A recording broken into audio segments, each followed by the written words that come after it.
Hi friends. So ఇవాళకి నేను keyboard తీసుకున్నాను.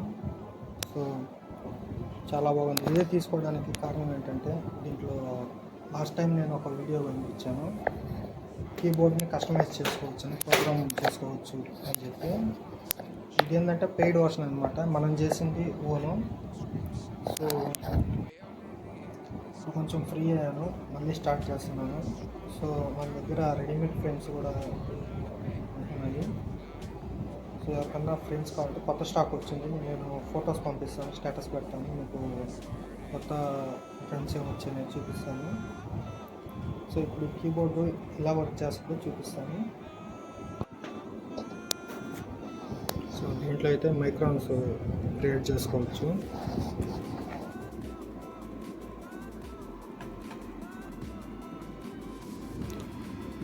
ఈ కీబోర్డ్ ఎందుకు తీసుకున్నానంటే, సో లాస్ట్ 1 month నుంచి రూమ్ మార్చాను. ఎవరికంటే నాకు ఒంటరిగా సైడ్ ఒక రూమ్ ఉండేది, దాంట్లో వాడుకుంటూ ఉంటుంది, దాంట్లో ఎవరికి డిస్టర్బెన్స్ ఉండేది కాదు. సో ఇప్పుడేంటంటే అంతా ఒకటే రూమ్ అయ్యేదానికి, పడుకునేదానికి, వర్క్కి ఒకటే రూము. సో అందువల్ల ఏంటంటే డిస్టర్బెన్స్గా ఉంటుంది, ఇంట్లో వాళ్ళకి చేయలేదంట నైట్లో. సో లాస్ట్ టైం ఏంటంటే నేను 4 keys 5 keys పెట్టాను. దీంట్లో డిఫాల్ట్గా 5 వస్తాయి. ఈ కీబోర్డ్ ఇంచుమించుగా 1000 అట్లా ఉంటుంది, 1000, 950, అప్పుడప్పుడు 1200 కూడా వెళ్తుంది కీబోర్డు, ఓన్లీ కీబోర్డే. సో దీంట్లో నేను ఈ 4 keys అయితే, ఈ 5 keys అయితే పెట్టాను. ఏంటంటే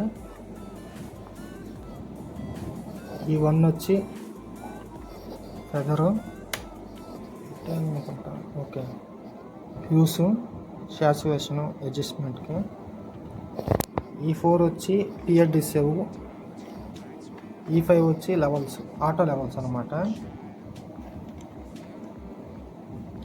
సో కొంచెం ఫాస్ట్గా ఉంటుంది అనమాట. ఇంట్లో ఎమర్జెన్సీ పర్పస్ మనకి కీస్ పనిచేయవు ఒకవేళ, అట్లాంటప్పుడు ఏంటంటే దీన్ని కస్టమైజ్ చేసుకోవచ్చు. అందుకని ఇది పెట్టాను. సో మీకు నచ్చితే కొనుక్కుంటారని అనుకుంటున్నాను. So thank you.